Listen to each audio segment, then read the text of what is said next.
El infierno según los sueños de San Juan Bosco. El infierno. El camino descendía cada vez más. Proseguíamos la marcha entre flores y rosas cuando vi que por el mismo sendero me seguían todos los jóvenes del oratorio, con numerosísimos compañeros a los que yo jamás había visto. Pronto me encontré en medio de ellos. Mientras los observaba, vi de repente que ora uno, ora otro, caían al suelo uno tras otro y eran arrastrados por una fuerza invisible hacia una horrible pendiente que se veía aún a lo lejos y que luego los metía de cabeza en un horno. ¿Qué es lo que hace caer a estos muchachos?, pregunté al guía. Me ponen trampas, tienden una red bajo mis pies y en mi sendero colocan lazos. Salmo 140, versículo 6. Acércate un poco más, me respondió. Me acerqué y pude comprobar que los jóvenes pasaban entre muchos lazos, algunos de los cuales estaban a ras del suelo y otros a la altura de la cabeza. Estos lazos no se veían. Por lo tanto, muchos de los jóvenes, al andar, quedaban presos por ellos sin darse cuenta del peligro. En el momento de caer, daban un salto y después rodaban por el suelo con las piernas en alto, y cuando se levantaban, corrían precipitadamente hacia el abismo. Unos quedaban presos por la cabeza, otros por el cuello, quién por las manos, quién por un brazo, este por una pierna, aquel por la cintura, e inmediatamente eran lanzados abajo. Los lazos lanzados al suelo parecían de estopa, apenas visibles, semejantes a los hilos de una tela de araña y al parecer inofensivos. Y con todo, pude observar que los jóvenes presos en ellos caían a tierra.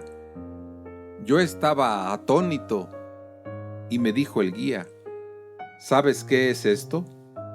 Un poco de estopa, respondí. Te diría que no es nada, añadió. No es que más que respeto humano. Entretanto, al ver que eran muchos los que seguían cayendo en los lazos, pregunté: ¿cómo se entiende que sean tantos los que quedan prendidos en esos hilos?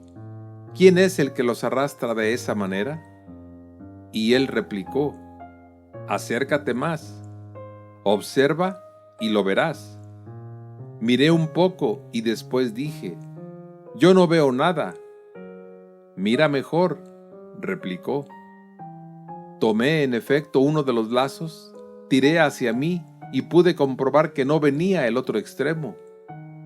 Tiré aún un poco más y no pude ver dónde acababa aquel hilo, pero me di cuenta de que yo también era arrastrado por él. Entonces seguí la dirección del hilo y llegué a la boca de una espantosa caverna. Me detuve porque no quería penetrar en aquella vorágine. Tiré hacia mí de aquel hilo y noté que cedía un poco, pero había que hacer mucha fuerza.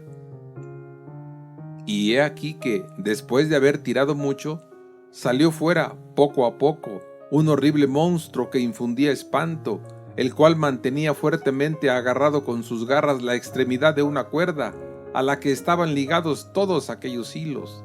Este era quien, apenas caía uno en aquellas redes, lo arrastraba inmediatamente hacia sí. Entonces me dije: es inútil intentar hacer frente a la fuerza de este animal, pues no lograré vencerlo. Será mejor combatirlo con la señal de la Santa Cruz y con jaculatorias. Me volví, por tanto, junto a mi guía, el cual me dijo: ¿sabes ya quién es? Sí que lo sé.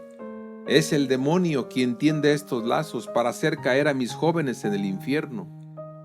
Examiné con atención los lazos y vi que cada uno llevaba escrito su propio título: el lazo de la soberbia, de la desobediencia, de la envidia, del sexto mandamiento, del hurto, de la gula, de la pereza, de la ira, etc.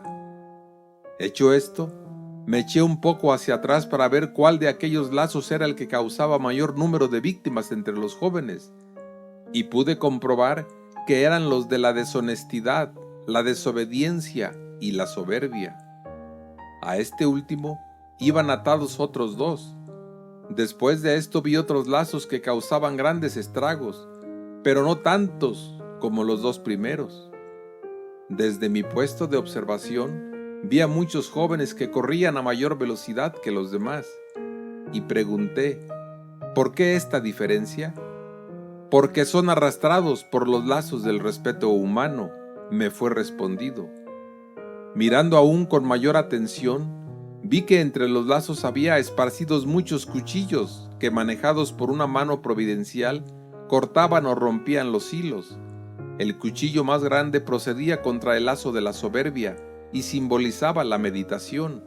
Otro cuchillo, también muy grande, pero no tanto como el primero, significaba la lectura espiritual bien hecha. Había además dos espadas. Una de ellas indicaba la devoción al Santísimo Sacramento, especialmente mediante la comunión frecuente. Otra, la devoción a la Virgen María. Había también un martillo, la confesión, y había otros cuchillos, símbolos de las varias devociones a San José, a San Luis, etc. Muchos rompían con estas armas los lazos al quedar prendidos, o se defendían para no caer en ellos. En efecto, vi a dos jóvenes que pasaban entre los lazos de manera que nunca quedaban presos. Pasaban antes de que el lazo estuviese tendido, y si lo hacían cuando éste ya estaba preparado, sabían sortearlo, de forma que les caía sobre los hombros o sobre las espaldas o en otro lado, sin lograr atraparlos.